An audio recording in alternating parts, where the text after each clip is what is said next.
This is the regular meeting of the Budget and Finance Committee. We have a quorum, Mr. Koretz, Mr. Rosendahl. We also have Mr. Englander, myself, Bernard Parks, as the chair. We have 9 items on the agenda today. We're going to go into closed session on items 1 and 2, and then come back on the remaining items. Colleagues, if I can get you to agree on consent items 3, 4, 7, and 8, we can move those items. So moved. Second. So we'll move those 4 items. So when we return, we'll have items 5, 6, and 9 on the regular agenda. So we'll move to closed session for items 1 and 2.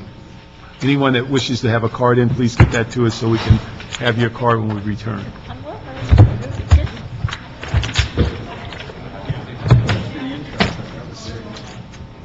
I made up my mind right then and there that I'm going to board it.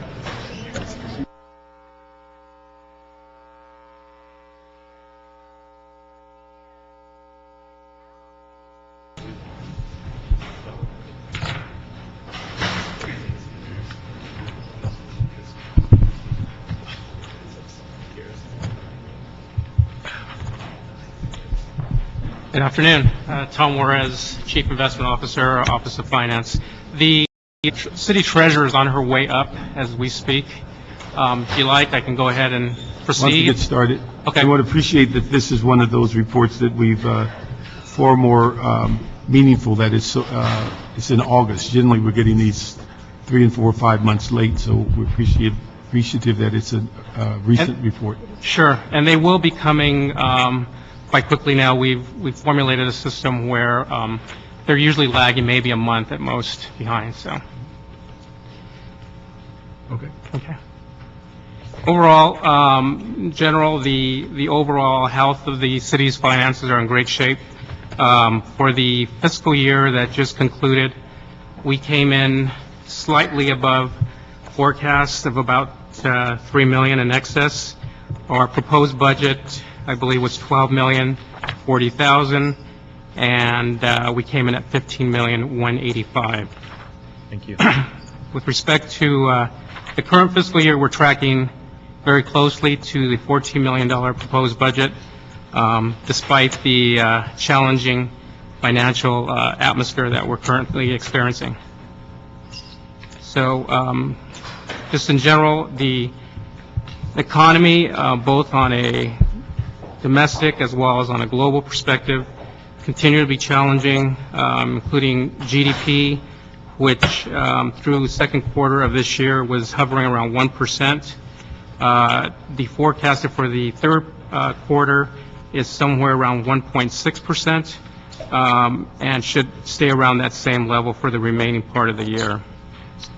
But overall, the economic tone remains clouded at best, and that's a lot to do with the European crisis that we're currently seeing. It's a fear of contagion to not only Europe, but to the domestic banks here in the U.S.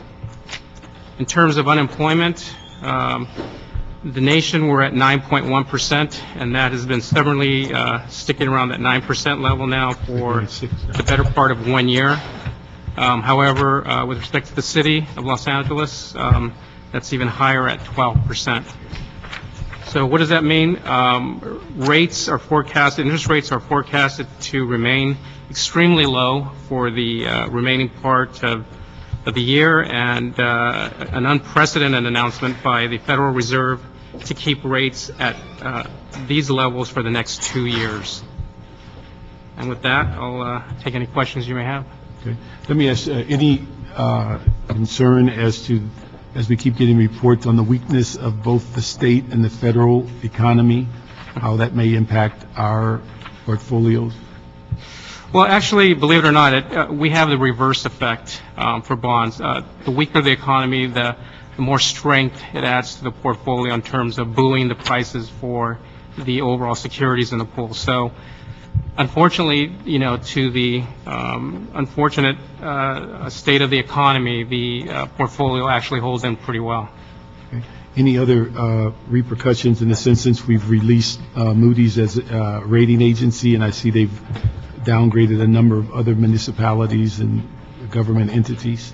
Well, actually, it's been quite the opposite. Since the downgrade of U.S. Treasuries, not only domestically, but the globe has flocked to the safe haven, if you will, of U.S. Treasury and their affiliated debt, because the world still recognizes Treasuries and the agencies as the safest place to have your money. See? So, my interpretation of what you just said is, downgrading or not, when it comes to world markets of investment, of where they want to set their money down on a fixed rate item, they're still investing in the United States? Absolutely. Because regardless of, for example, Spain having a better rating than us, their economy and their net effect is just still pales in comparison to what the weight of the United States is. Absolutely. And the other thing to recognize is that, as you mentioned, there are other countries that have AAA ratings by all three services. However, they don't offer the liquidity, in addition to what you just mentioned, that U.S. Treasuries offer. So not only are we still considered a good bet, we're actually a place where they feel more comfortable investing. Yes. Not by your opinion, just by activity, right? Just looking at activity. Oh, yeah, just by looking at the activity. We had a huge rally in Treasuries where probably in December the 10-year Treasury was close to 3%. It slid all the way back down to 1.75% in the last month or so. Yeah, huge increase. Thank you. You're welcome. Mitch? All right, I'm just glad to hear that. Okay. One other thing, could you just clarify one issue? And I think it was a misinterpretation when we basically dismissed Moody's as a rating agency. Many people weren't aware that we were getting their ratings based on our investments, not on our debt. Correct. Okay, and so we need to make sure that it's clear that they were rating our investment portfolio. Correct. There's a clear divide from what the rating agencies view as our debt issuance versus what we hold in the portfolio. Very good. Thank you very much. You're welcome. Next item. You wanted to go to item 9. Item 9 is actually the motion that was referred to committee. This motion speaks to some litigation at perhaps at the city level and also at the national level, but also speaks to the fact of whether the city needs to stop doing business with certain institutions, financial institutions, based on a belief that these folks have committed some sort of wrongdoing. Just also for your information, we released a report earlier today that gives sort of a status report of the MICLA program. But in this report, we do lay out some of the ramifications of actually ceasing doing business with many of the large institutions that we currently do business with. Paul is here to go over a little bit of the report, if you like. Yeah, why don't you do that, and then we have, I think, several questions, because I think what we were asked to do is develop a somewhat of a city policy as it relates to these issues, and I think there's a lot of work to be done, even to the point of clarifying what the difference between underwriting banks and commercial banks are. That's correct. Okay. Yep. Why don't you go through this report? Okay, I'll have Paul just quickly run through the report, yes. Hato Steo.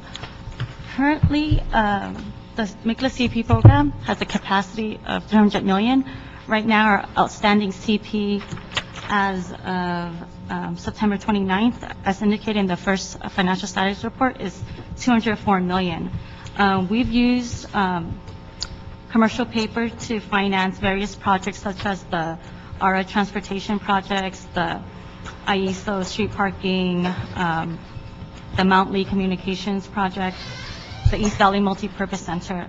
In the next few months, we have several other capital projects, most importantly, the 6th Street Bridge, where they will recommend 98.4 million in front funding, of which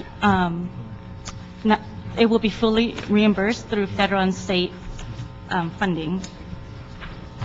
In regards to the motion 24A, we believe that the final policy decision regarding doing business with certain financial institution may impact the CP program. Two of the LOCs that we have right now are with two banks that the city is currently in litigation with. If ultimately the city is prohibited from using these banks, the city could face up to $27.8 million in termination fees and replacement costs. We recently did a survey with local banks. How much was that?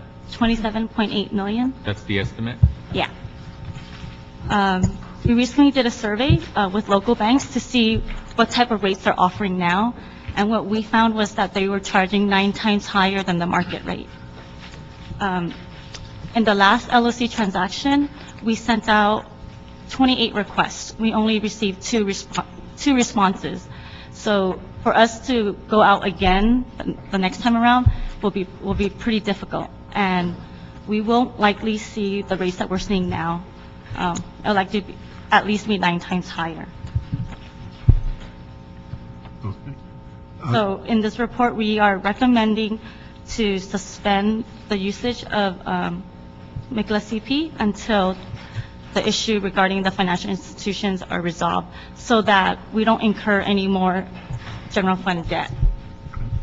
The other issue is that somewhere the finance, or the bank, what is it, financial responsibility or the bank responsibility? Responsibility ordinance. When will that be coming to this committee? We have a report back within the 45 days. I believe it wants to be back in committee the week of November the 21st, I believe is the date, All yes. right. And so the issue on this item in dealing with whether we should continue to use the underwriting banks that were offered. The one thing that was difficult in reading the motion is half of the material talked about commercial banks and their activities for foreclosures and failure to mitigate loans. But the conclusion was that we should stop using banks that are in the underwriting list that don't do those services. And so that's the thing I think I would hope that, and I got a list of things, and I'll ask colleagues that got any questions, that I'd like to see us explore as part of the policy, so that we can make sure that the city attorney's involved. Can we actually do this? Are we stepping on state and federal guidelines as relates to their regulation of banks and underwriters? And so we'll start off with some questions. Mr. Cardenas, you may have some. Yeah, when it comes to the policy or proposed idea of creating a policy of taking into account activities that we would deem responsible or not, and factoring into an RFQ or an RFP process, my concern is that we are able to, as much as honestly possible, check and be able to compare like for like. For example, if we go to some kind of system where we evaluate a bond, someone who we're considering for a bond list to sell our bonds, and they don't do banking, or they don't even have an arm or an interest in banking per se, that someone who does sell bonds actually gets points for having responsible banking, yet the other firm doesn't get those points because they don't even participate in that. So therefore, that's not a like-for-like comparison, and we could in effect negate an opportunity to do business with a very responsible player in a particular field that we'd like to hire them to for, yet at the same time, they're overridden by someone who actually has other activities and may do an equal or maybe lesser job in selling our bonds, yet at the same time, they get the business because they have these other point structures that this other firm doesn't even participate in, doesn't pretend to, isn't lying about it, just saying, I'm sorry, you didn't give us points for that because we just don't do that. For example, we don't do retail banking. And yet a larger company like, say, a B of A, they do retail banking, they sell bonds, they probably do everything under the sun, under the banner of B of A, various departments, and they might be able to score points where another smaller firm that's all they do is sell bonds, they don't have any points to score in those other categories. And then they are not allowed to do business with us in that category that they're great at because we scored them on a system that is unfair or a system that that doesn't allow them to do business with us because they have no ability to score those points. So my ask of the staff is that we try to delineate the different responsibilities that we could score people on, yet at the same time, we would have to work on a system that's honest about not giving somebody a detrimental disadvantage because they don't categorically participate in those other areas that we'd like to evaluate them on. Yes, and thank you. And I think part of our goal as far as providing the information today is we've had discussion on the RBO, responsible banking, how we rate different institutions going forward. But there's also been sort of a larger discussion as far as doing any type of business with some of these firms that we actually have litigation with. And so while the responsible banking, it sort of involves this area and multiple firms that have been recommended for your approval, when we talk about the litigation, it does encompass sort of a different pool of institutions. I think given the tenor of that discussion in council last week, we wanted to make sure that council has a clear or a more global understanding of what it means to say, okay, we're not going to do future business with many of the institutions that we have on the list that we're actually having litigation.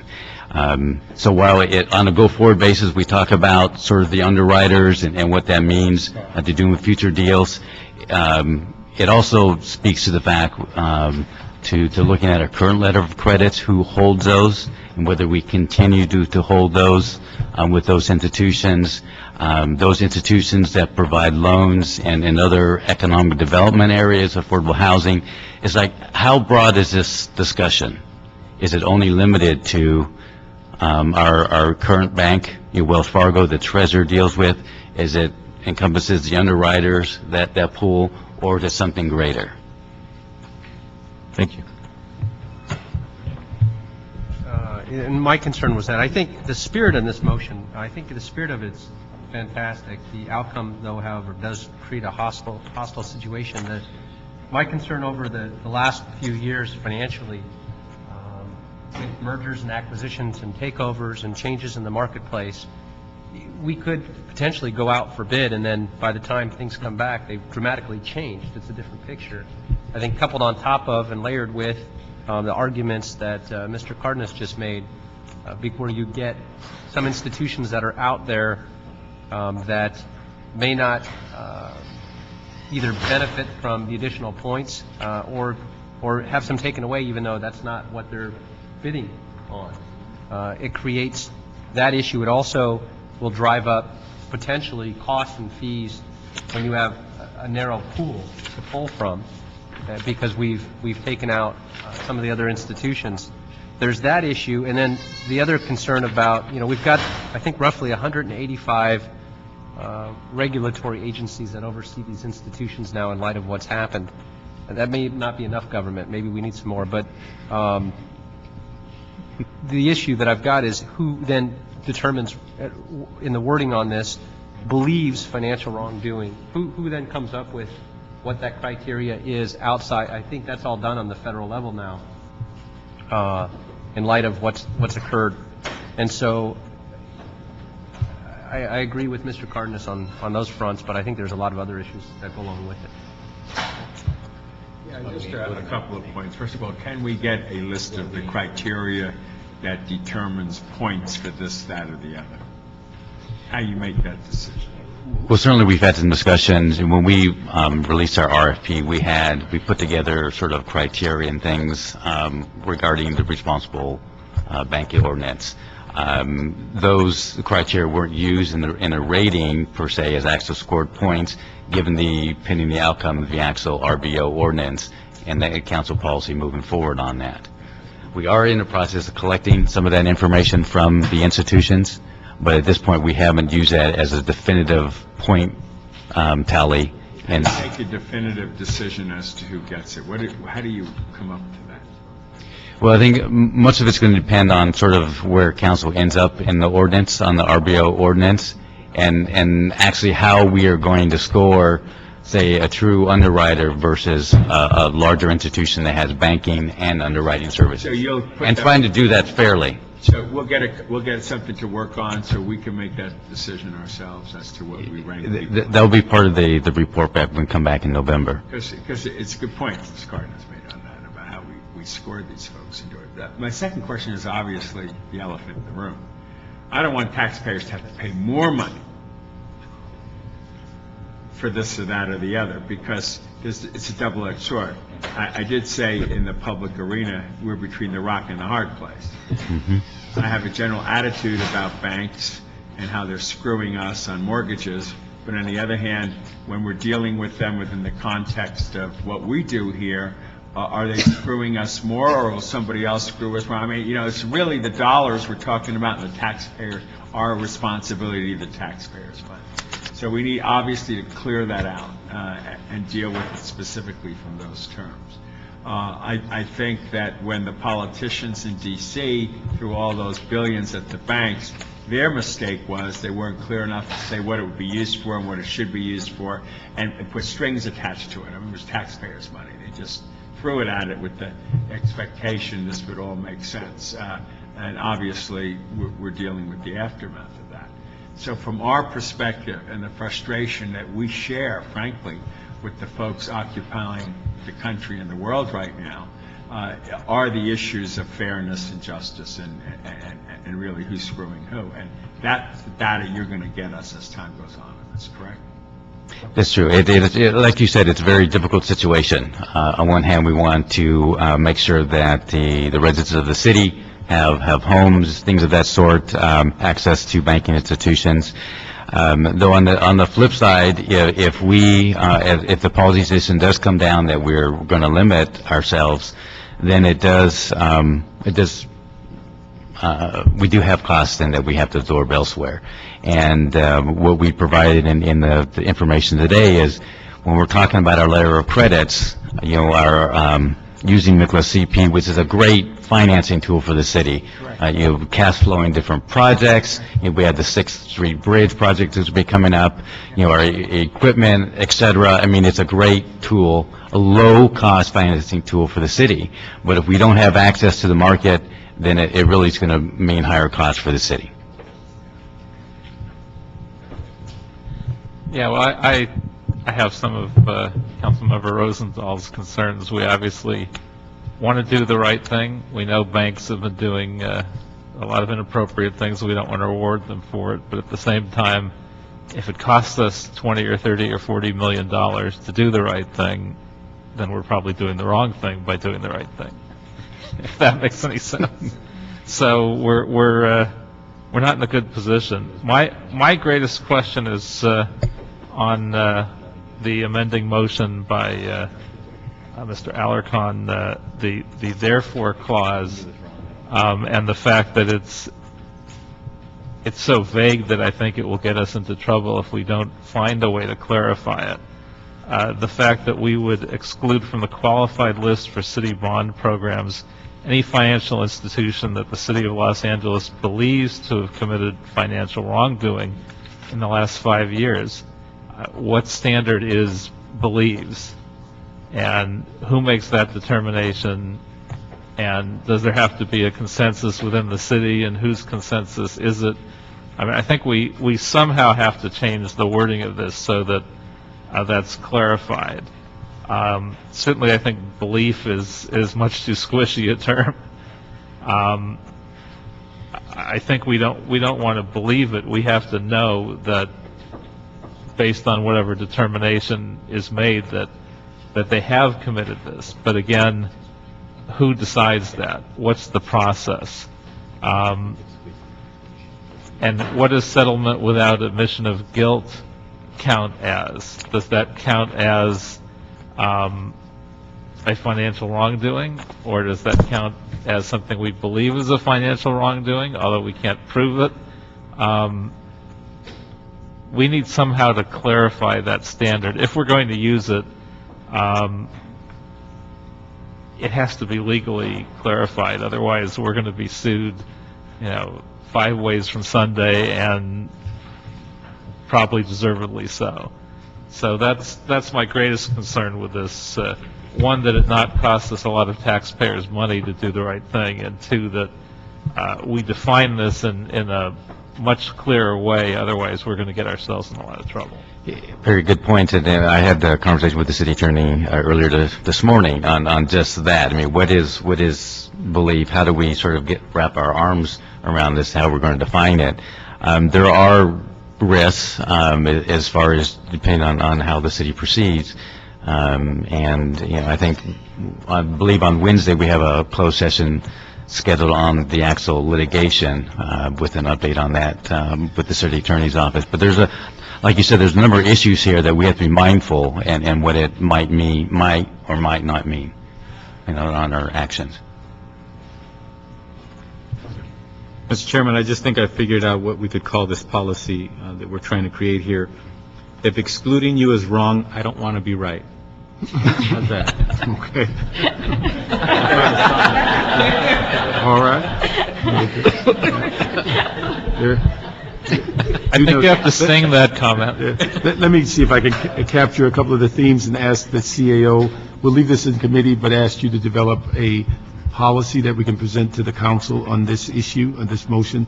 But I think, first of all, if we ask CLA or the CAO and the city attorney to provide us with information as to what authority the city has that would preclude awarding of contracts based on the criteria that's listed in this motion.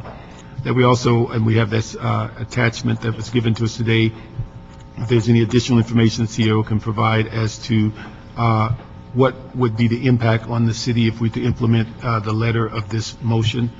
I would also ask that the CAO identify the city's guiding language as it relates to contracts, so that we could have the specifics of what we've excluded Burma and a variety of countries in doing business, and we can identify what the criteria and what that guiding language is.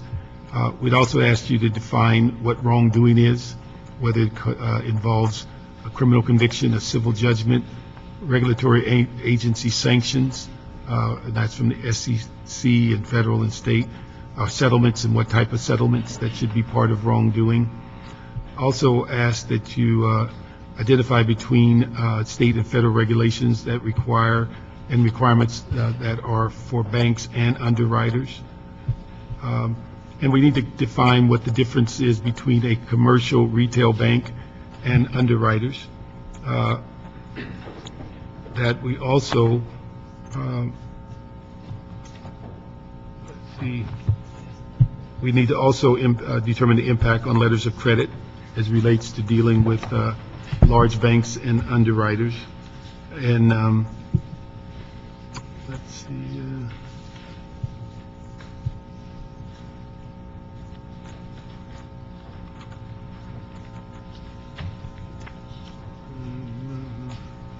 And then also, I think we have to look at not only the commercial or retail banks that are involved in some litigation, but also identify those underwriters that are part of our current derivative lawsuit, so we can identify who they are clearly and be able to monitor those. The other issues that I think Mr. Cardenas in the discussion at council talked about other criteria of looking at financial wrongdoing within a 5-year period, but was not limited to criminal conviction and civil verdict or settlement with the city. But those type of things we need to clarify so that as we propose a policy that we will have a clear idea of what wrongdoing is and what our authority is and what and how we might be prohibited by the state or federal government as to evaluating these kinds of criteria. And I think this goes hand in hand with, I think, some of the direction we've given on the financial accountability larger issue of talking about not only what information to ask for, but what do we do with it, who's in the city that has the ability to assess it, what meaningfulness of it is, and things of that nature. And then I think the final issue is whether the city attorney gives us guidance that you could use any of that as part of the criteria. Okay. Any other issues? All right. we'll add that and say we'll hold it here, and we'd ask for that to be included in your responses as it relates to creating this policy. Next item. Giving Thank enough you. clarity over there? Or back in the next couple of years. We have a lot.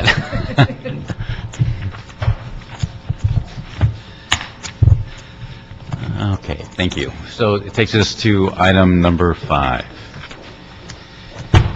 This is CO and Bureau of Sanitation reports in response to motion Parks Perry relative to proposed adjustments to the sewer service charge and other fees supporting the clean water I'm program. going to ask public comment first, and then we'll ask staff to come up, and we'd like to have Bureau of Sanitation to come up with at the same time.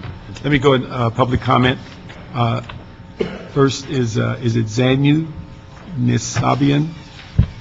May have tortured your name. Kristen James. Liz Carlson. Jessica Dubal. You have 4? Okay, why don't you start here? Give your name. Good afternoon, Zerline Axalian with the Los Angeles Business Council. Yes. On behalf of the LABC, I am here to recognize the good job the Bureau of Sanitation has done in explaining the reasons for its proposed wastewater fee increase. While we realize that some of the proposed city fee increases are discretionary, it is clear that this one is not. This fee increase is needed to fund critical improvements to the city's aging wastewater system. We have submitted a letter in support and urge the committee and council to support the increase as well. Thank you. Next. Good afternoon. My name is Kirsten James, and I'm the Water Quality Director with Heal the Bay. Today I'm here in strong support of the Bureau of Sanitation's proposal.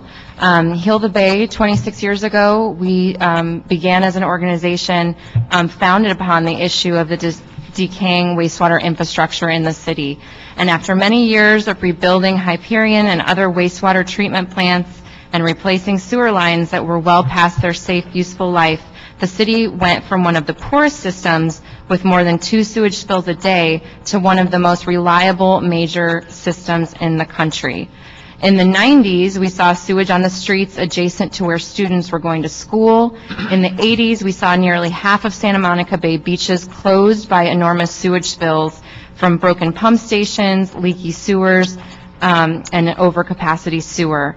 The Bureau of Sanitation has transformed the sewer system to a reliable, well-managed infrastructure, but the last few years of belt tightening to spare ratepayer fee increases have come at a cost.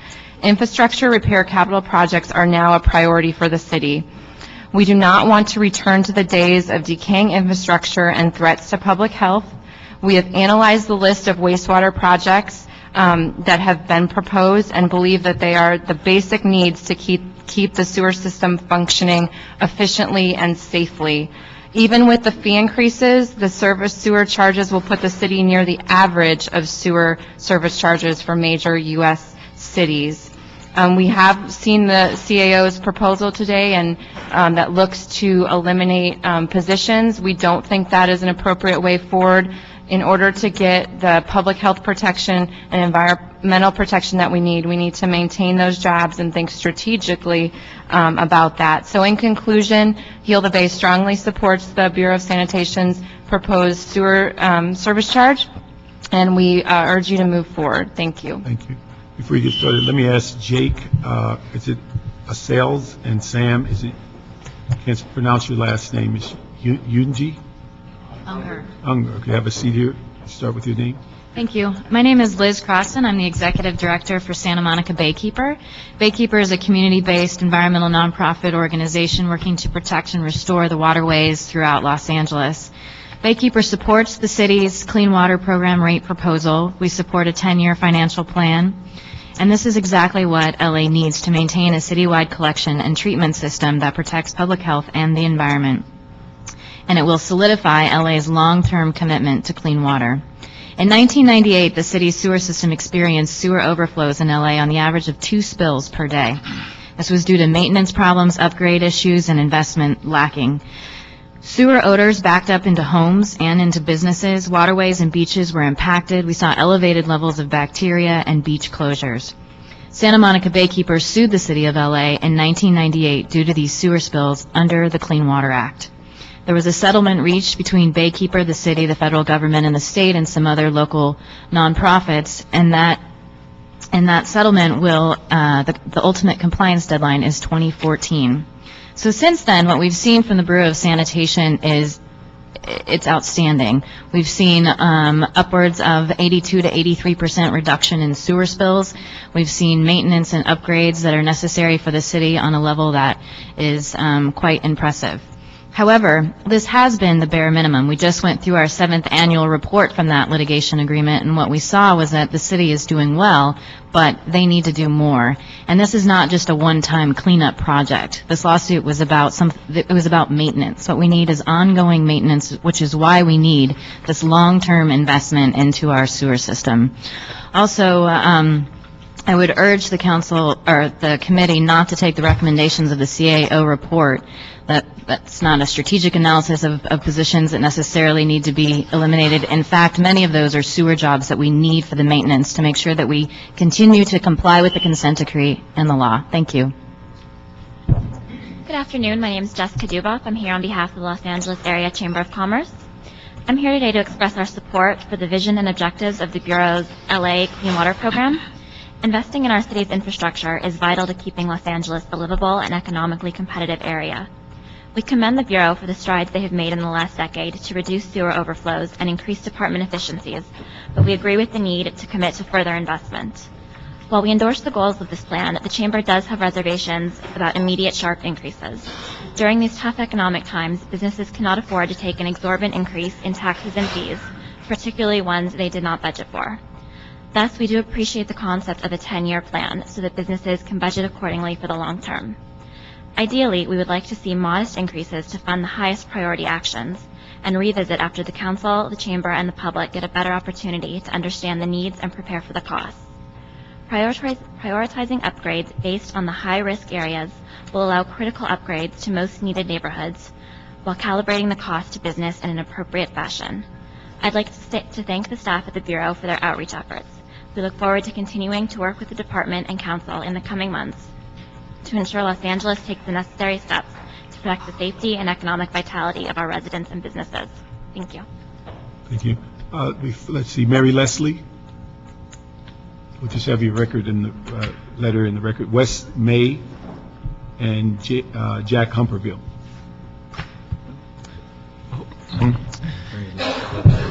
Good afternoon, members of the Budget and Finance Committee. My name is Samuel Unger, and I'm the Executive Officer for the California Regional Water Quality Control Board here in the Los Angeles region.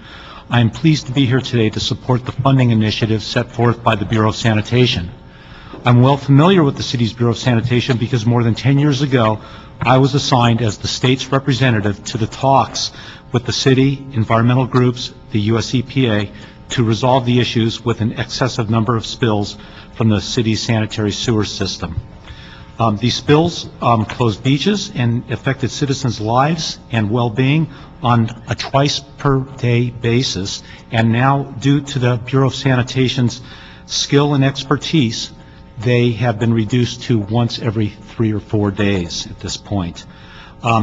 Also, kudos to the city's political leadership at the time for supporting the investments that were made in the sanitary sewer system, and because they, too, had a direct effect on the improvement in people's lives and the life of the city itself. Reduced beach closures are key to the California coastal economy and key to maintaining health and safety for all our citizens who use beaches and who may come into contact with raw sewage in other venues as well. The city's plan has also reduced odors, which have regularly plagued certain neighborhoods in the city. And it has also reduced spills from restaurants, sewage spills from restaurants, which are also plaguing the city. The city was also savvy in this negotiation in that it set forth a number of supplemental environmental projects, which are now providing stormwater parks, low-flow diversions, and infiltration to enhance neighborhoods throughout the city and improve water quality. In closing, I urge you to protect the investment that you have made and to continue with the funding initiative set forth by the Bureau of Sanitation, because you've made a capital investment and now needs to be maintained through proper maintenance. Thank Thank you. Good afternoon. My name is Jake Alps, and I'm here on behalf of the Tree People. I want to thank you for taking our comments today. I'd like to echo our support for this funding initiative. This increase is essential for the future health and growth of our city. We see this as a long-term investment by the city, which will allow us to continue our greening of the city. We want to see green streets, not brown streets, and I'd like to reiterate our support for this funding initiative. Thank you. Good afternoon, Mr. Parks, council members. My name is Wes May. I represent the Engineering Contractors Association, Southern California. We're heavy underground guys. We have 224 member companies that represent 2,200 workers, and with their families, about 8,000 people that live and work in LA or the greater area of LA. We're in support of this measure because it's a responsible way to guarantee the success of sewer rehabilitation. It will also provide ongoing rehabilitation process that in many instances we're currently performing reactive emergency maintenance, which is much more costly than scheduled or preventive maintenance. In summary, we are also understand and in compliance with the project labor agreement, which requires 30% of our workers in many projects to be residents of LA. Many of our workers are residents of LA. We want to put more of these people back to work. So in summary, we feel this will be a fix that will help alleviate water quality issues in LA and put residents back to work. Thank you. Thank you. Mr. Humperville? My name is Jack Humphreyville. I'm going to be the skunk at the garden party here. This is another last-minute deal by the Bureau of Sanitation. Filed on Friday night. I got my notice from the city clerk at 2:45 this morning. I was not up at that point in time. I don't think there's any question that an increase is needed. We haven't had one in the last 3 years, and if you want to analyze it, I'd look at it over an 8-year period as opposed to a 5-year period. But what is the proposal that they're talking about? Is it 54%? Is it 39.4% that the CAO recommended? Is it the basic case for 60 miles or 80 miles or 90 miles? I don't know. My basic concern is the basic lack of financial information here. The sewer department is a $4 billion asset of the city. There's $2.7 billion of debt, there's over $500 million of revenues, and there's $271 million of profits a year. And yet we don't have an income statement, a balance sheet, or a funds flow statement with regards to this very, very important operation. There's also a question of how efficient the sewer department is. That goes back to Joel Wax and other councilmen from the Valley that questioned that back in the 90s and early 2000s. I also am interested in how this whole rate increase, about $200 million, fits with the proposed $3 billion of rate increases that the city Angelenos are going to take from water, from power, from sewer, from stormwater, to say nothing of our sidewalks, which will be discussed on Wednesday. I think another issue is we don't trust the Bureau of Public Works. It's a highly political organization. It doesn't have the expertise and experience needed to oversee 5,000 employees and a $2 billion budget, and it's going to become even more politically charged as various people run for office. I would suggest that we have a 1-year increase of 5.5% to 6%, that during the next year we get a whole lot better information, including, let's say, a PA consulting study of how efficient the department is, and also figure out how we can get increased oversight of the Bureau of Public Works and the sewer department in particular. Thank you. Could we have city staff up, Bureau of Special Sanitation, and also CAO and staff?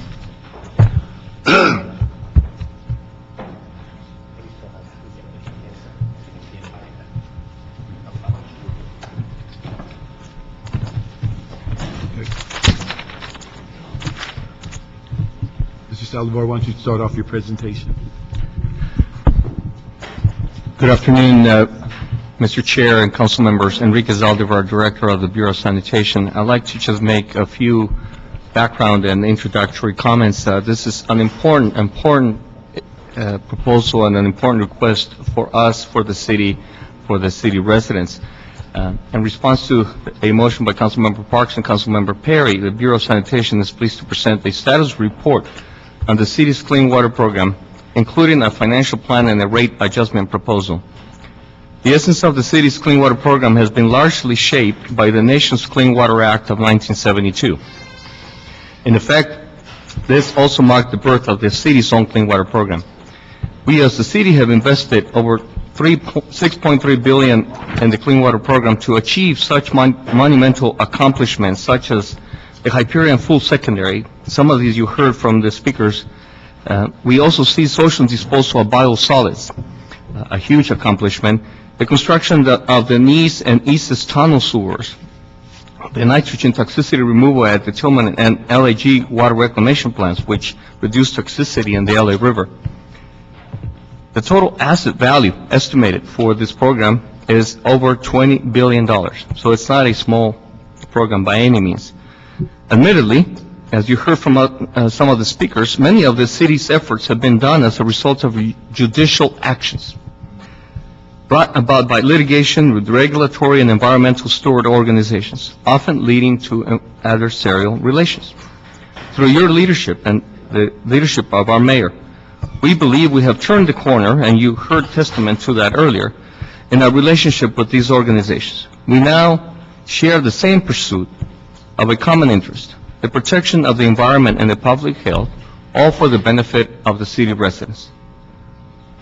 The primary source of funds for the clean water program is the sewer service charge, paid for by city customers through the DWP bill.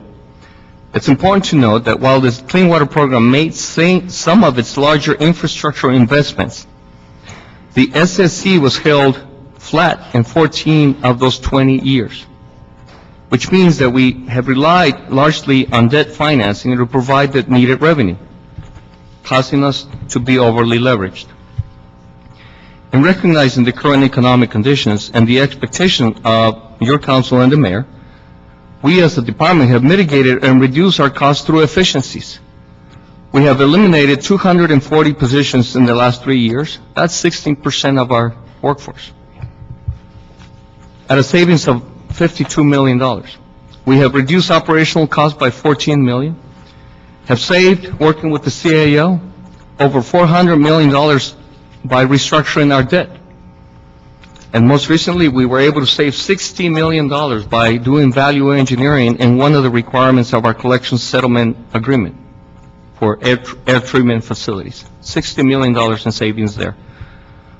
A common goal shared by all of us is to avoid system failures that must be addressed on an emergency basis, costing multiple times more, causing disruption to our residents, our property owners, and businesses. While emergency repairs occur in different magnitudes, we have, unfortunately, had some very large and very disruptive emergencies, primarily in our sewer collection system. As part of our rate proposal, we are also introducing a new low-interest loan program that we believe will be of great benefit to our customers and our ratepayers. It is intended to provide access to funding to replace the privately owned lateral sewers or to connect to our sewer service from a septic system. Both undertakings can be expensive, and we believe this program will provide an alternative to the ratepayers to finance them. We have, in our transmittal to you, included an estimate of the total jobs, potential jobs to be created as a result of the program. Over 10,000 jobs in the course of 10 years, so roughly 1,000 jobs a year. Many of the projects have local hire provisions. In fact, the majority of the projects have local hire provisions.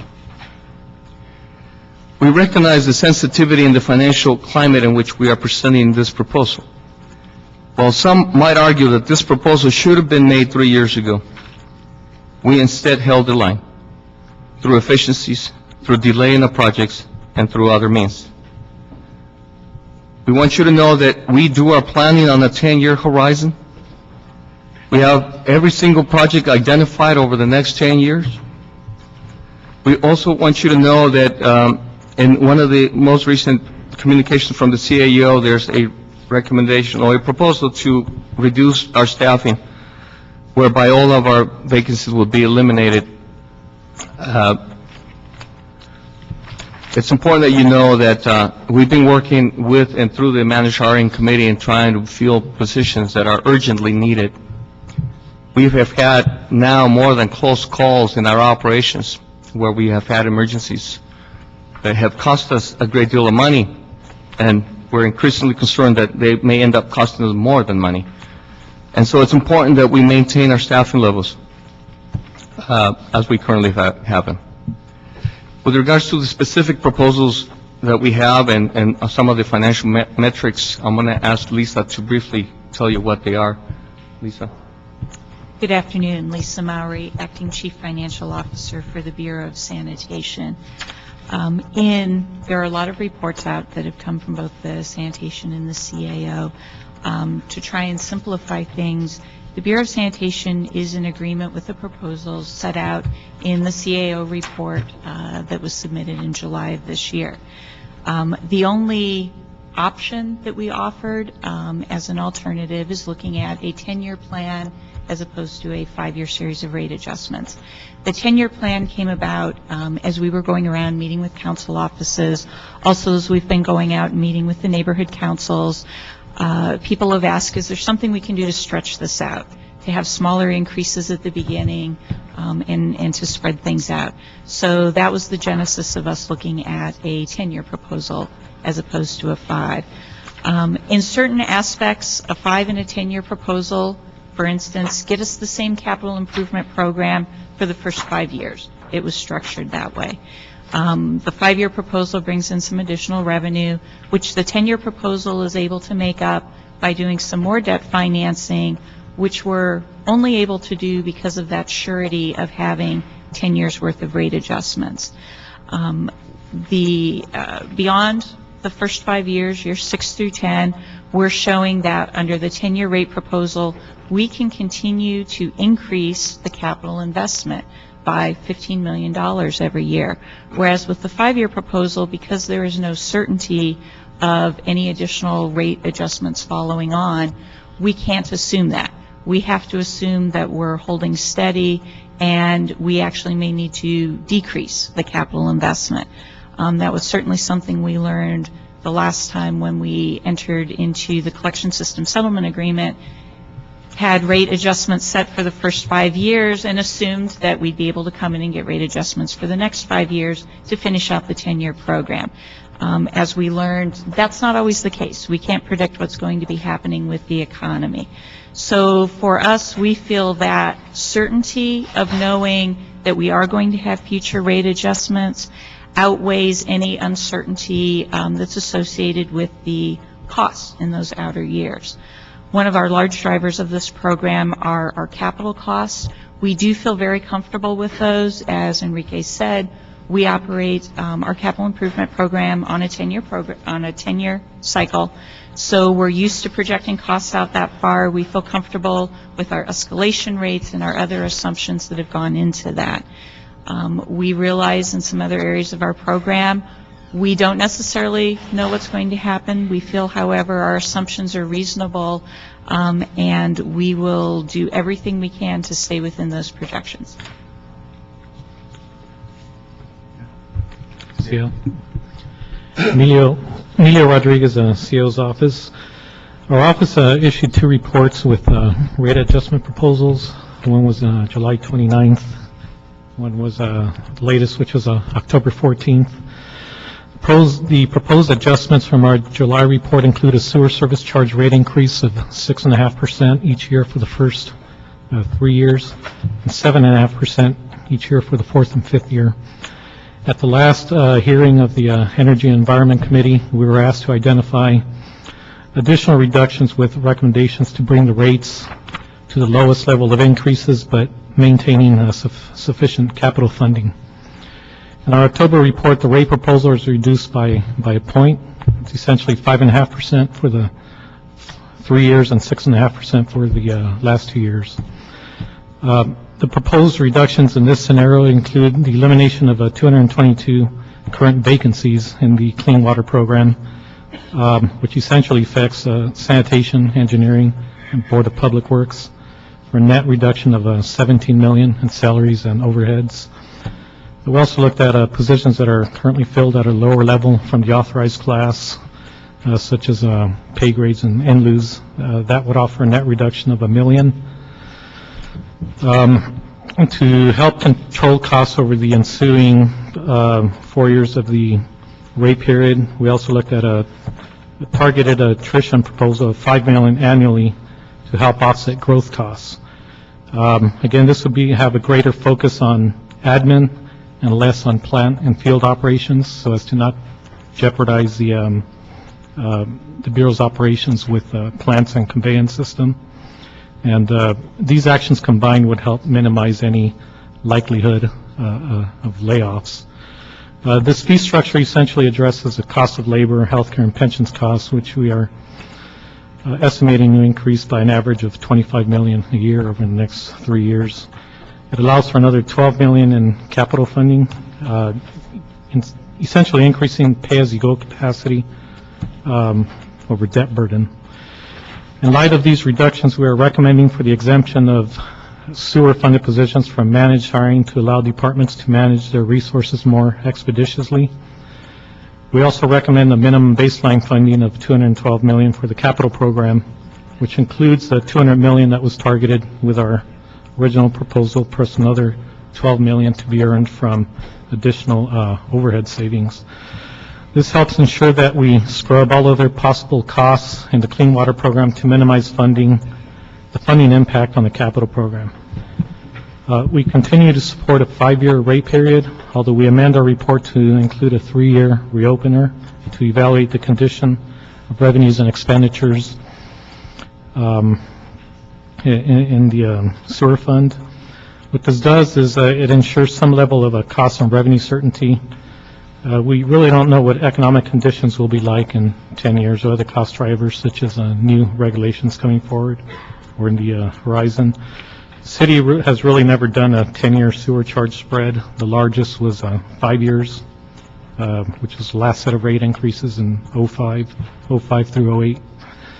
In the multi-year rate structure, rating agencies generally prefer 5 to 7 years. Our proposal brings cash in for the capital program earlier, reduces burden on debt. The debt currently covers about 60% of capital funding. At the end of 5 years, we'd be at about 45% debt and roughly 55% cash. The increases would take effect as early as January 2012 and July 1st for the remaining 4 years. The current average single-family monthly bill is $29.88.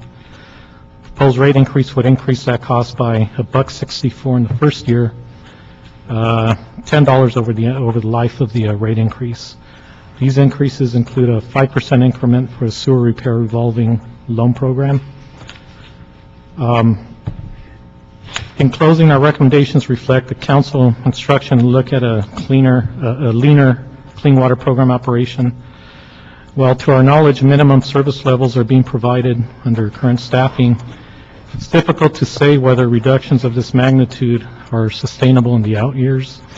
While we continue to support our original proposal of 6.5% and 7.5%, this latest report provides the lowest costs and burden. Yeah, first of all, for a minute or two, I was Chair of Public Works, and in that, obviously, it was brought to my attention 5 years ago that our system is falling apart, and we have to repair it. We have no choice. It's just a matter of when and how do we do it.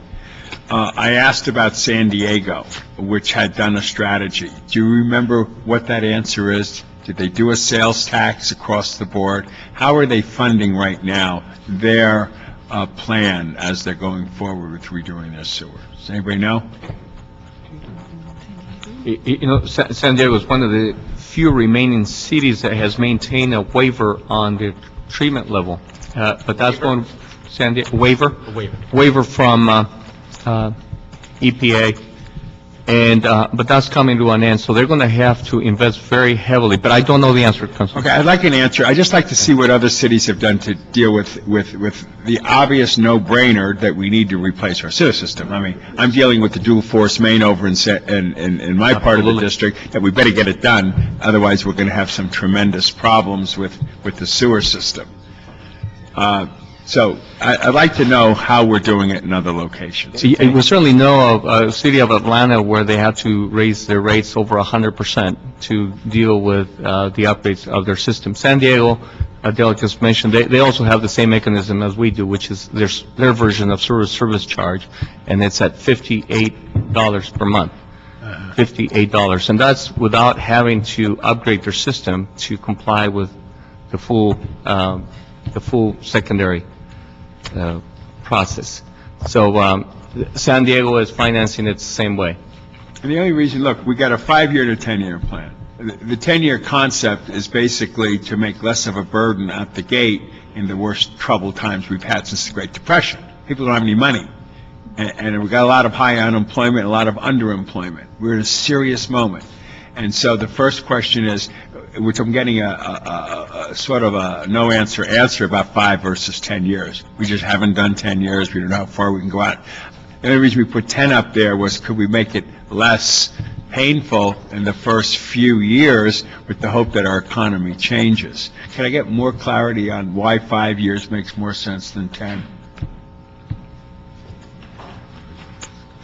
Again, our major reason for that is it's really difficult to predict some of the more significant cost drivers beyond 5 years.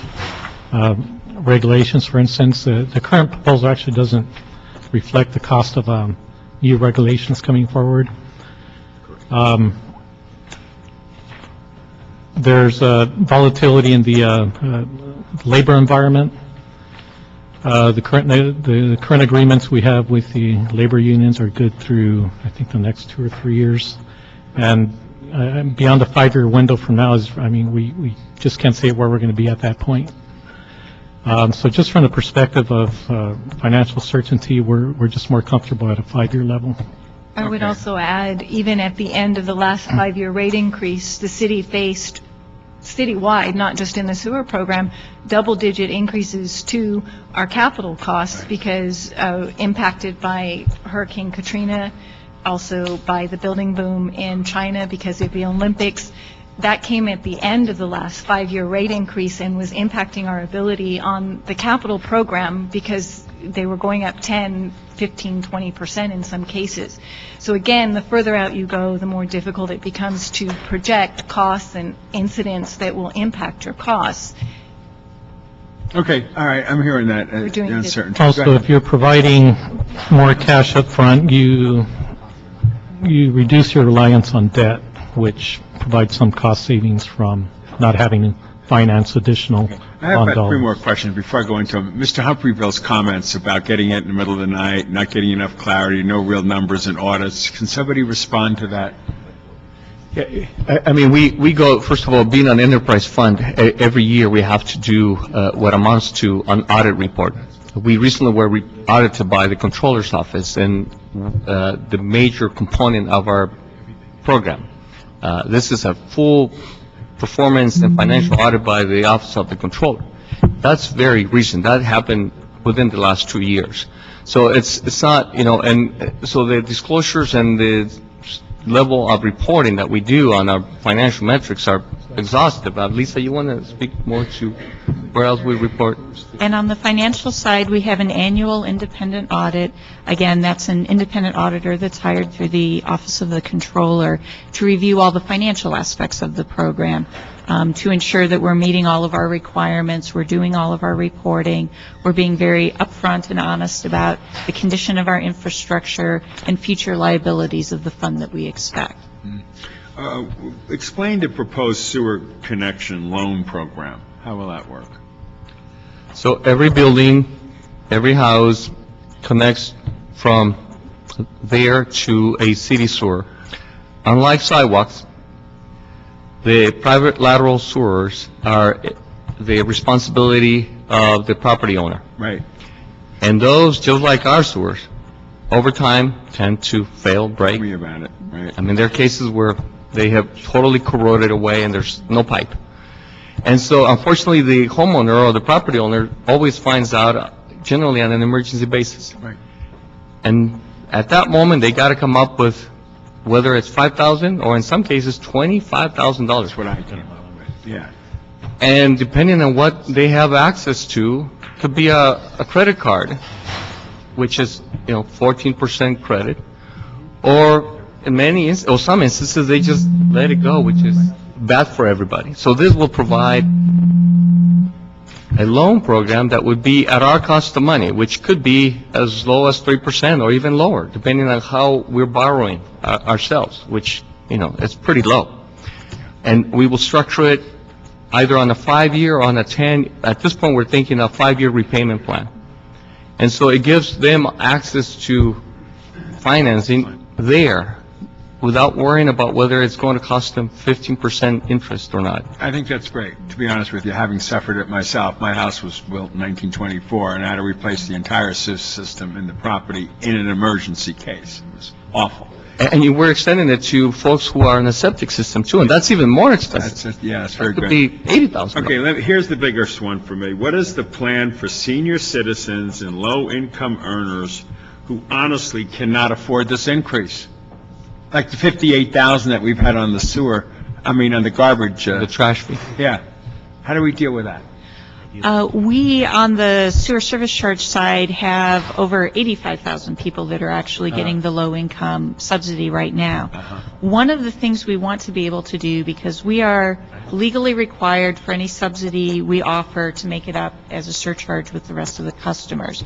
What's happened the last several years as more and more people have moved into the low-income program is that we're no longer getting enough subsidy in to enough surcharge in to cover the subsidy. So one of the recommendations of the report, rather than us having to cut the subsidy we can offer, is to increase the surcharge a little bit so we can get those programs in balance, continue to offer the 31% discount to our low-income customers that they're currently receiving. We definitely want to maintain that so that they don't get hit both by a rate adjustment and a loss of their low-income subsidy. Did we vet all these numbers and all these strategies with the public, other than just now? Do you know? We have been meeting. We've had, I think the last count was 66 meetings with neighborhood councils, community groups, business organizations, environmental groups to run through the main portions of the program. People are very excited about the loan program, which we expected. As far as there's a lot of interest as well in the low-income subsidy program. People are glad to hear that that's continuing, that's not being phased out, because that was a concern that many. But it will go up for the low income. It's just that they say 30% lower than everybody else. Right. Okay. Correct. But that is a hit. Correct.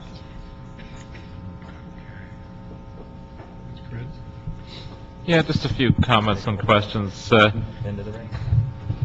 I tend to like the idea of the 10-year program the way it's structured, because I think it recognizes the near depression we're in and it starts more slowly. I think that's part of why you have the business community in support of it.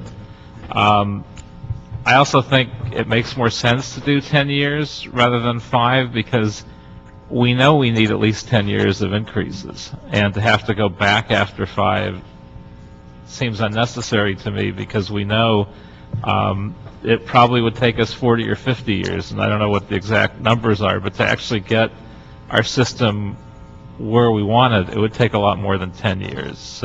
Maybe you could give me the numbers we're estimating in terms of how long it would take to actually have our infrastructure where we want it to be. Yeah, Lisa, you want to? Sure. We'll start with the sewers, because that's a little bit of a pretty straightforward issue. What's being proposed under these programs is for us to be able to rehabilitate 60 miles of sewer a year. For our system, which is 6,700 miles, average life of about 80 years, in order to keep up with that, we would need to do 80 miles per year. Right now, this proposal is only to do 60, although we have identified a second tier of projects that would be ready to go as we find savings in our program, whether it's debt restructuring we can do in order to reduce the interest we're paying. Any other sorts of savings we can find in our program would go to that second tier of projects so we can increase the rate at which we're rehabbing our system. As you mentioned, this is perpetual. This isn't something that we're going to finish in 10 years or 20 years. So that is one of the reasons why we think 10 years makes sense. The arguments as far as being unsure of the costs all seem to be going in one direction. People aren't arguing that maybe in years 6 through 10 our costs are going to go down. The concern's more that they might go up. So from that perspective, and as someone who's been very involved in the neighborhood council meetings and knows how much effort it is to do this, there are some efficiencies if we can just go ahead and do the 10 years now. Now, as far as staffing, I think your staffing chart showed that there'd be 1,235 positions through 2020 to handle this clean wastewater program. Is that enough to do the job, and does that include the proposed cut of 222? It does not include the proposed cut. We want to stay at that staffing level with one caveat. In the CAO's first report, they had proposed the elimination of 25 positions. We concur with that. So we agree with cutting 25 positions, not cutting 225 positions. So the number you see there, Councilman, does not subtract neither the 220 positions nor the 25. So what I'm saying is that we would agree with the elimination of the 25 positions. And according to your calculations, with the 10-year plan as it's been proposed and the increases, would that be able to fund the department at that level without the 222 cut? It would. We included that level of staffing as well as all of the projections for salaries, pension, and health care for that level. And for the CAO, if we move to eliminate these positions, is there a mechanism to restore them when we're in a better position to do so? And what would we do in case of an emergency to restore them? Absolutely. The 222 positions, they're actually spread out over the entire clean water program. Sanitation shares about 180 positions. They've been maintaining vacancy rate in the clean water program of roughly 14% over the last 5 years. To our knowledge, they've been maintaining operations, albeit at a minimum service level, but things have been moving along. Again, we just don't know whether that's sustainable over the long run, but if we did cut the positions, there's always opportunity to add some back during the budget process.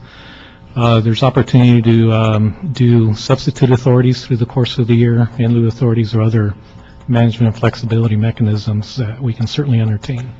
So if we cut the 222 positions, do we actually anticipate that we would be able to keep up with this workload and actually do 60 miles a year?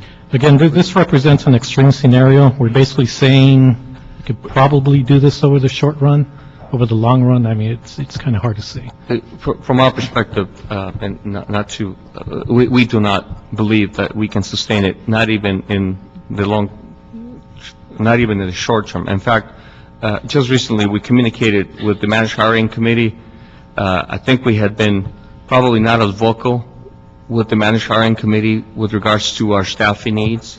We just have done that more recently. We have had some real emergencies at our treatment plants and pumping plants that are costing us money and could cost us safety issues as well. If I may illustrate an example. Our cryogenic plant, this is where we produce the oxygen that goes into our process. We had a compressor break. We had not been able to do an overhaul that's part of the preventive maintenance. Within a short time thereafter, the compressor blew up. We needed to have oxygen. We shut down the plant, the oxygen plant. We had to import oxygen in tanker trucks for 2 days. It cost us $250,000 to import the oxygen because we had not done the overhaul. That's just one example. The treatment plants and the pumping plants, these are moving parts. This is stuff that needs a lot of maintenance and attention. And so we need staffing. That's the case we're making to the managed hiring committee. The fact that we have the vacancies does not mean that we can do without them. We cannot. No, that's my sense too, that we both would be endangering ourselves and the safety of our city and our workforce. But also, there's certainly a possibility that by cutting, we actually would be adding inefficiency rather than just saving money. So, Councilor, I'd like to... I'd be happy to hear your point of view, but it certainly makes me nervous to entertain the cuts. The proposal that we issued on October 14th was in response to direction from the E&E committee. We, in fact, would prefer to see our original proposal from July as the preferred option. Thank you. Chairman, thank you. I appreciate you clarifying that, and I appreciate the position that the CAOs put in all the time is to try to find efficiencies, try to make recommendations. With all due respect, as a generalist department to specific departments who are specialists. So it puts you in a very, very difficult position because basically what you're doing is you're basically going by your understandings and your definitions, with all due respect, mostly on paper, with what you have to interpret on how to impose those recommendations on various departments. So I appreciate your recommendations. However, I've been working on this issue specifically for quite some time, and I think the Energy and Environment Committee has heard this specific issue. I think it's 5 times already. The Policy Committee has heard it. I've been going over the 5-year recommendation and the 10-year recommendation. And the one thing that there's no question about is there's 2 major factors that 5 years from now, 6, 7, 8, 9, 10 years from now and beyond are going to continue to be a burden and a responsibility to the department is age. And I'm not talking about you, Enrique, I'm talking about the pipe. Quickly. But you're getting wiser, right? Okay. But the actual system, these are physical facilities. As Enrique said, when you look at the actual facilities where there's a lot of moving parts, that's one aspect where, as Enrique gave the example just of the oxygen tank problem. A lot of moving parts and aging system, a dependent system that if one component goes out, the show must go on. And then the replacement factors on that on an emergency basis is the CAO's office and departments specifically, and those of us who've been fortunate to be policymakers now and hearing from various departments, there's no question that when we react on an emergency basis, it's anywhere between 4 times as much to sometimes 100 times as much to correct that problem, that situation, than it is to actually do it on a preventative basis. So age is something that's going to continue to happen beyond the 5th year, and that's a factor that causes me to say I'd rather see a 10-year going forward than a 5-year. And then in addition to that, there's one thing, having been a former legislator, and being that we're in California and a lot of the regulations and responsibilities are placed upon local municipalities and local jurisdictions like ours on the legislature. They just did the redistricting, and the Republicans are more upset now with their idea of an independent redistricting commission because their numbers, it looks like, are going to dwindle in the next go-round when it comes to the state Senate and the state Assembly. I point that out not as politics, but just as policy. How's that going to affect policy? The state of California is very aggressive. The state legislature, and now we have a Democrat governor. The state legislature is very, very aggressive on imposing responsibilities on local jurisdictions like ours. So the second big component that I think is not going to curtail in the next 5 or 6 or 7 or 10 years, it's going to get more expensive for us, is to have to meet those demands of higher standards and higher responsibilities. New technologies, replacement of entire technologies. For example, reverse osmosis. What's that cost versus, Enrique, versus us just replacing into a different system versus reverse osmosis? That's a very good illustration, example, Councilman. If we were to be required to go to reverse osmosis, our cost probably would go up by 30%. 30%? 30%. So now, if we were to be able to replace a current system based on replacement needs without having to go to a system, an aggressive system like that, is it much cheaper to replace an old system with older technology versus reverse osmosis? Absolutely. Are we likely going to see, can we expect and predict that we're going to see much more stringency and a lot more higher level responsibilities that translate to costs to your department? I think that's where the relationship with the regulators and the regulating community is hugely important. There's got to be a sense of good faith. We have earned that. And I think, the regulators, while one can never anticipate what they will or will not do, have their trust in the city of Los Angeles to do what is right. And I wouldn't expect them to necessarily do a reasonable regulation on us that would just drive us bankrupt. But that's not to say that there will not be something that could come our way. There's some attention being given to pharmaceuticals. Well, okay, better yet, Enrique, let me ask you this question. Over the last 10 years, has state legislation and the regulatory bodies, have they made requirements on you that have driven up costs for running your department? They have. Over the last 10 years? Yes, they have. Okay. An example, just fairly recent, I mentioned the nitrification, denitrification. That's a requirement that came in the last 10 years. And it's driven up costs? Yes. Okay. It did. Are you reluctant to hold to that standard, or do you welcome the fact that you just want to be responsible and actually uphold that standard? We welcome that standard. In our past, we would always fight it. Mm-hmm. We've learned, and if we believe that a regulation is reasonable, we will embrace it. And so that is one that we embraced. And sometimes reasonable regulations cost a lot more money? Yes. Okay. All right.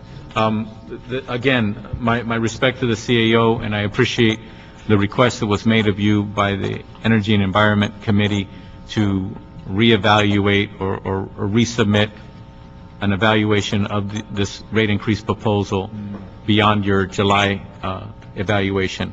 The one thing that I can't agree with is the eliminating of that many positions. I think that this particular department specifically has shown a responsibility of tightening their belt when it comes to the numbers of positions and holding positions vacant and trying to work on a skeleton crew but still uphold their responsibilities. So being that, I don't see any change in the department that's going to make them delinquent even with these increases. So if the department is agreeing to eliminating 25 positions, then I recommend, Mr. Chair, that we hold them to that, but move with the 10-year proposed increases. Thank you. I think most of the questions were asked, but I've got quite a few as well. First of all, thank you for the presentation, all the time you've put in this. You said you've reached out to 66 community groups and neighborhood councils, and I know you've done some in our district as well, so I appreciate that. And you're not even counting the council members you had to go to. On the one thing, and I forgive me, I just lost my place on that. You stated in the report that the average single-family monthly charge is $29.88. Correct. But then in the report, in another section where you compare large cities, you had a different number. Yeah. Right. The comparison report we have there was based on a fixed amount of wastewater so that they could normalize the charges between the city, and it was based on 100 cubic feet. What page was that on in the report? I saw it in here. Which report? Yesterday. I think we've had it in all three of them. Whichever page. Do you show all the large cities? The average household for every large city? That was in there. In our most recent report, there is a tab for rate comparisons. Right. And what's the date of the report? That is the October report. And so behind the rate comparisons tab, the first chart there shows cities with a population more than 500,000. That was it. What page? It's right behind the rate comparison tab. Well, yeah, we don't have those tabs. Okay, here we go. Sorry, you don't have the there tab it is. version. So it says here, yeah, in Los Angeles, that the average household is $32.70. Right. And that would be based on 10 100 cubic feet being discharged. However, our customers here in Los Angeles don't discharge that much because of water conservation, all of the low-flow devices everyone has in their home. Our average is about 9.1, 9.2 HCF, so that's why 2988 is our average. It's just this comparison was normalized, so all of the cities were based on 10 HCF. I got it. And with that, I know one of my colleagues earlier brought up San Diego. Yep. I don't remember who said it, but what was We did. what's their current? I know they're on the chart somewhere here. Right. At 10 HCF, they're listed as $47.95. We've also have a comparison, slightly newer number on the following page at $48.06. So significantly higher than the city of Right. LA. Okay. I wanted to find that just to see the comparison. Sure. Okay. Thank you for pointing that out. And with that, and you talked about, one of the things you discussed was ours was lower because we conserve more. We use less water. So what I found in going out and talking with a lot of neighborhood councils, community-based organizations, homeowner associations, and folks about this, because I've sort of done some of this on my own as well, and because you gave an excellent briefing, and I appreciate that, is that most people didn't realize the average person, not most of the people in this room, but the average person playing the home game, didn't realize that how their fee is computed. They didn't know what a sewer service charge was exactly. And in my district, for example, we have some of the largest properties, and so they just assumed that it's because they're using more water on their property, which is sort of true, sort of not true, and they didn't really understand that. They didn't understand that it's not how much water you consume at your home, it's how much water you consume in your home. And the difference is, unless you have a sub-meter where you can break out how much water you're using inside your home versus how much water you're using on your property, because most of the water on the property, particularly going into new properties in the future with the lid ordinance and the other things we're doing, which is terrific and was just passed, but a lot of the other conservation movements will make sure that water is used on the property, not just going in the sewer. But with that, they didn't realize that. And it used to be, just a couple years ago, quite frankly, a real burden just to get even a sub-meter, because if you got a sub-meter, then you got two bills from DWP. You got account A and account B. Then when you paid both of them, DWP would credit both of them towards one account and issue you a notice of disconnect on your other account. So you could literally be sitting with an account credit on one side and a notice of disconnect on the other. And this was happening for years. And you would call the DWP and try to explain it, and they didn't get it, and they finally got it. And so just recently, I'm proud that they are billing everything on one bill. With that, we've got this sewer connection loan program, which I didn't really hear the details. I know one of my colleagues asked a question about the program. Are we actually, is this through a bank? Are we giving them the money, or is it on their property taxes? Well, we would secure it with a lienable on the property, but it would be the final mechanics of the loan are yet to be worked out. But as we envision it right now, is that we would work through certified contractors, that we either can certify one way or the other, make the money available to the homeowner directly, to the property owner, who is the one who needs the money and who will be securing the loan against the property. I understand how a loan works. So my question is, the devil is in the details. So what I would like to recommend is that we utilize the county assessor and do it as an assessed item on their parcel, because with a lien, we become a second or third lien placeholder. And as you well know, in the real estate market today, with short sales and foreclosures, those are then dismissed, and we lose the money. And so what I'd like to see is The state now allows, forget the assembly bill that was passed on this. I'm sure there's 400 people in the room right now that could tell me, but municipalities to the ability to do that. And so if we could look at doing that, then it secures, if they sell the property, we still collect it over the 20 years or whatever that it's assessed, and it's always there. So I'd like to recommend that we look at doing that. The other question I had is on the sub-meters, and that's why I was going in that direction. This proposed increase over 10 years, and first of all, I don't want to compliment you on proposing an increase over 10 years. I want to compliment you on putting together a strategic plan for 10 years, particularly one that has 3 major components of capital and operations management and debt service, with 2/3 of that going to mostly capital improvements in infrastructure. I'd like to see more departments do that, not necessarily on the fee side, but on what we need to do to improve infrastructure. So I compliment you on that. But with that, and if we're talking about $29 a month on average, first year, then what, $2 first year? And then so at the end, I passed math, at the end of 10 years, we're about $12. By the end of the 10 years, it goes up from 29 and change to the low 50s.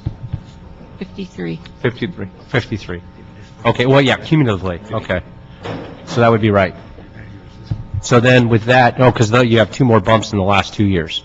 Is that correct? Right. That go a little higher. I didn't count for that. That's correct. Okay. With that, if we're looking at roughly 5.5% or so a year, is there anything that residents in the city of LA can do to save 5.5% roughly on water a year? Is there anything they can do personally in terms of conservation or, my mom always had a saying, I'm not going to say on the microphone, but if it's yellow, let it mellow. But if there's anything they could do in their own home, around their own property, besides sub-meters, and I wanted to ask and go back to that and visit that in a minute, now that the billing situation's finally worked out, and it makes sense to do it. Is there anything they can do to save that so they wouldn't even realize that there's an increase? Absolutely. One of the things that we've been emphasizing is we've gone out and talked to the neighborhood councils. As you mentioned, a lot of people don't really understand. They think their bills are based on their water consumption all year. They think they're being billed for irrigation water they use during the summer. So we've really been stressing their bill for the following year is based on their lowest period from the prior winter. So a lot of our residents are very savvy, and they pick. Maybe it's their December, January bill. It's the February, March bill. And they turn the sprinklers down, or in some cases off if we're getting some rains, and really conserve. And if they do that for one period, then from the sewer service charge perspective, it doesn't matter how much water they use the rest of the year. Of course, we always encourage people to conserve, but that's one way people can really have a direct impact on their bill. And you just mentioned something. And so because of the base rate and where it's calculated annually, if they know that the summer's coming, and it's April or May, and they decide they want to get the pool refinished. This is Southern California. This is Los Angeles. We have pools in the city of LA. And if they want to drain their pool in May or June to get ready for the summer, and then they refill it, they're going to pay significantly for that versus doing it in an off-season. Is there any notification or requirement for pool companies or anybody to let them know this is the cost difference or this is what's going to happen during that time of year and doing the type of work? I don't know that there's any requirement for that. One thing that we do at sanitation, every year we send out a mailer just about sewer service charge to all of our customers. And in it, we give people tips on how to reduce their sewer service charge. We also mention things that may have happened that make them eligible for an adjustment. For instance, if somebody had a leak during the winter that bumped up their lowest period, hey, we can make adjustments for that. For our commercial customers, if people have cooling towers, we can do adjustments for that. So we do include that type of information, including information on if somebody during the winter does the pool drain and refill, they can write into us, provide us the particulars, and we can do an adjustment for them. Okay. The sub-meter, do we have any rebate programs for folks that install sub-meters? We don't in sanitation. We would propose to include it as part of our outreach, but DWP, as you know, has that. And from what we have heard from them, they have adequate and sufficient funding to continue to offer the rebate. But should it become necessary, we would also offer something similar. Okay. One of the things that I would like to bring forward as a motion, and I move that we instruct all new construction, that we have all new homes that are built to require that they have a sub-meter in the city of Los Angeles. Let the details fall where they may, but I would like to put that out there that all new homes require that. What kind of meters? Sub-meters. And if I can get a second on that? Great. Yes, thank you very much for that. And with that, I think a lot of my other questions were asked. I think that there is an opportunity here where residents, if they are informed, and they are told where the sewer fee comes from and how it's generated, and that there's opportunities that they don't even have to conserve that much water to make a substantial difference. We're letting them know how much it costs to run a dishwasher, that it's $1.19 to flush a toilet, that, I mean, all of those cost, well, roughly, I don't know how much it is. I'm sure it's in the I think report. it's 1.3 cents. 1.3 cents. That depends. But if we let folks know, there's a great opportunity that they won't even feel the difference. But thanks for at least putting up forth a 10-year strategic plan. Appreciate it. Okay, just a quick question that somebody just emailed me. It says, does the sewer system have detailed financial projections, not historical, but for the future?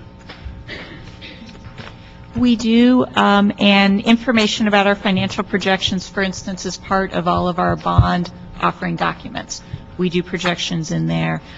Certainly, internally, we do projections, and we in the CAO have looked at those, and that's how we came up with the numbers in the report. So both of our offices have looked at our detailed financial model. And I just want to say, for the record, I agree with what Mr. Cardenas said about 10 years. And I know it's unclear from where you're coming from, but the hit right now to where we are is too significant, I think, for some people to deal with.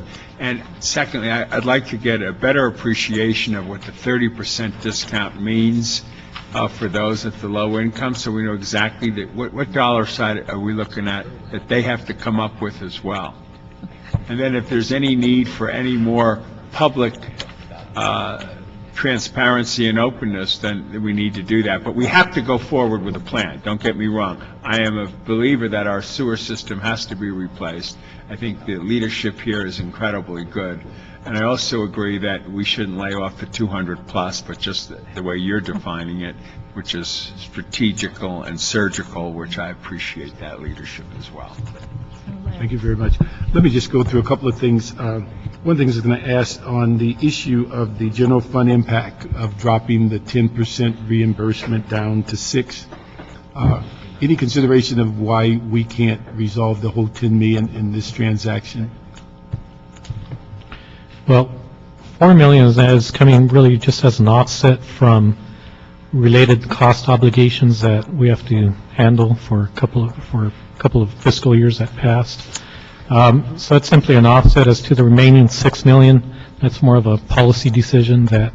But the thing is that it's $6 million that, if I understand it, the general fund will be paying back the special fund. Correct. Right? That's correct. And so I'm trying to find out is why, if we're going to go through several $100 million of bond funds and things of that nature, why do we not just relieve that obligation and save the general fund the entire $10 million? Like a write-off, like writing it off, kind of. Well, we can call it anything you want, just that we don't pay it. That's what I'm trying to relieve this from the general fund, because that's real dollars. So I just asked you to look at that. How can the general fund be relieved of the entire 10 million versus reducing it by 4 and still owing 6 over the next 4 years? We can go back and take a look at it. This is sort of a long-standing issue, goes all the way back to the mid-'90s with some of the FEMA reimbursements. The 10 million's been carried on SCM's books for a while, so we can go back and have that dialogue. It's been around so long, and they've never gotten the money, so it's just on paper.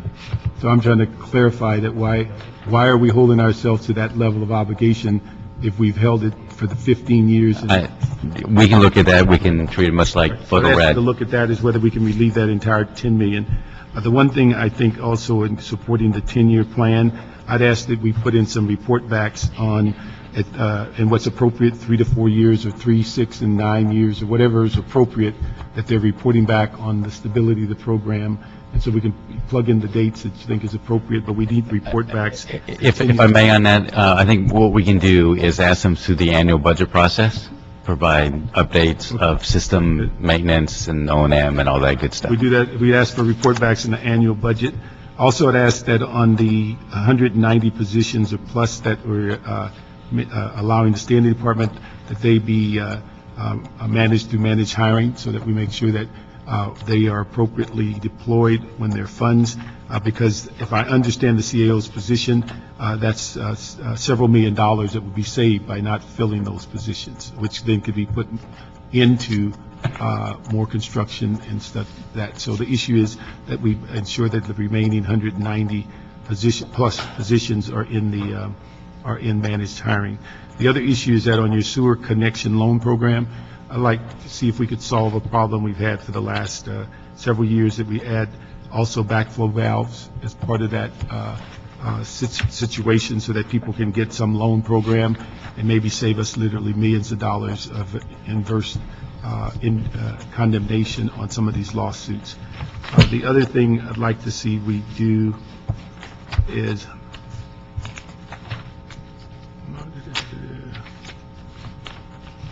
one thing I'd like just an explanation. What's the benefit on the rate increase to stagger it with lower in the front end and higher in the back end? It gives me an impression that if you go lower in the front end, you're less likely to get to the substantive construction and infrastructure, and you're backloading those issues. What I would think, if I were in the public and voting for this or hearing about it, the minute it's approved, I'd like to see you breaking the street open, fixing sewers in my community, versus you telling me about a subsidy program and all the soft stuff that may happen. So I just need to know why are we going, and I know you're going to tell me it's probably an impact you want to ease into it with the fact that the ratepayer. But again, what we're asking the ratepayer to do is pay for fixing these pipes and fixing these treatment stations and fixing the things that make their systems work. And so I just want to find out, why are we staggering it? Why don't we just go, if it's going to be 60%, why not 6% per year for 10 years? Why not get some construction done early? I think, Councilman, you're absolutely right. The idea was to have the least impact on the ratepayer in the earlier years. But what we can do, based on what you're saying, we have a certain recommended level of capital investment in the earlier years and higher in the later years. But what the 10-year plan will allow us to do is to work with the CAO and you to see how we can manage the cash versus debt financing without impacting the rate one bit, but to be able to work within the management tools we have to be able to front load or move up some of the projects if we can, so that we can do what you're saying. But see, I think the thing we have to be aware of is that if we're concerned about the public, that they're going to pay 4% or 5% and we're increasing it, we have to remember it's the same public that when it breaks, that they're calling and saying, why did the pipe break? And so I think the issue is that if we're going to ask them, to theoretically support this as we go forward to vote on it, I would think they would want as much construction early on, particularly since we're selling them on the idea that of the 6,000 miles of pipes, most of them are in need of repair. So that's what I'd like to see, how we can look at that. Oh, one thing I was going to ask also on positions, do you have the ability, and I have no clue if this is, do you have the ability to use hiring hall on any of your positions in a sense of short-term as opposed to looking at full-time employees? Yes, and we do utilize hiring hall for some of the crafts positions, by the way. Okay. Let me just ask that as an instruction that we amplify the use of hiring hall where appropriate so that we can look at that as a cost-saving measure. Let's see.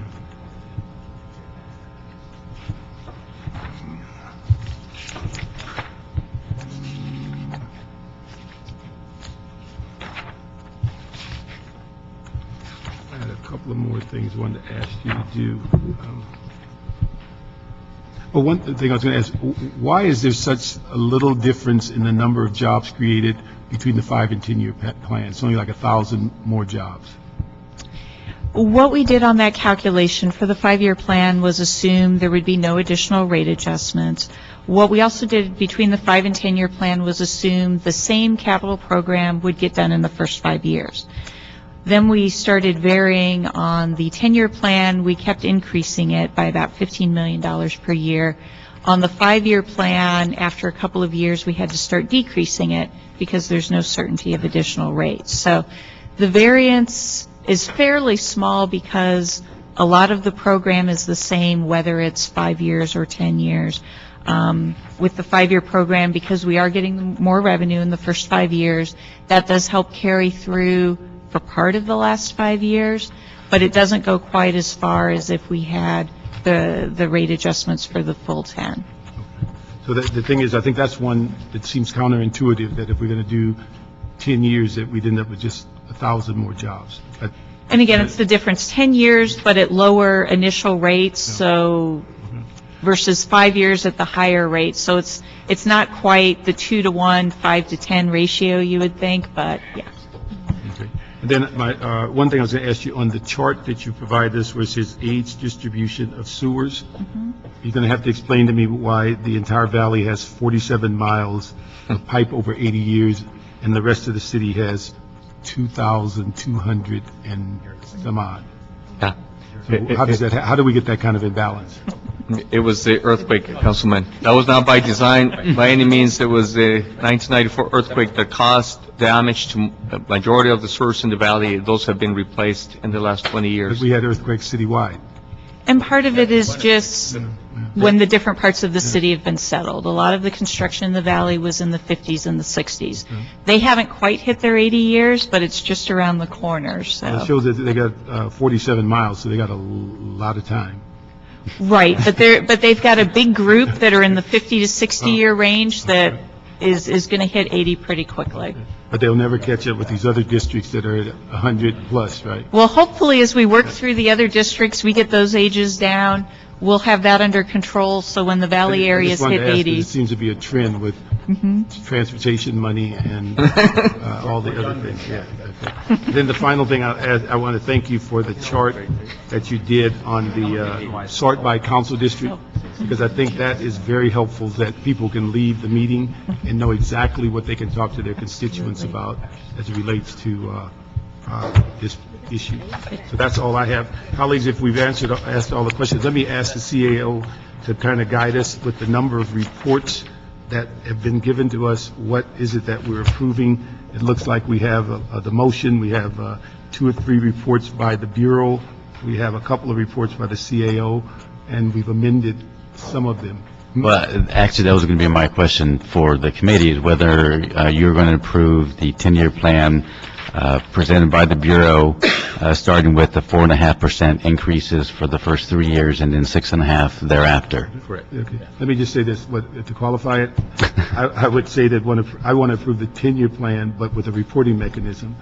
And I'd like for you and the Department of Sanitation to look at whether it's viable for us to have across the board 6% increases, or the way it's staggered now. But I just am concerned if we're backloading these funds for construction and we're doing the soft stuff up front.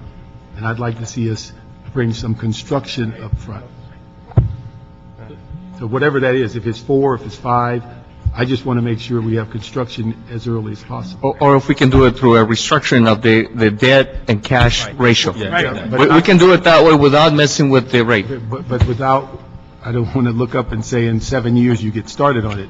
Right. We'd like No, this done early, right from the get-go, is what you're. So we can stay with the 4 point, we'll stay with this thing, but ask them to restructure to ensure that we have construction as early as possible. Yes, we will work with the Front load Bureau. as much as possible. Yes. To make sure we, But the rate remains 4.5. That's right. Stay with the rate structure, but. So we do more debt, Actual costs. yes. So do we need that direction as a formal motion? Well, we're just going to give them a direction, be in the committee report. Okay.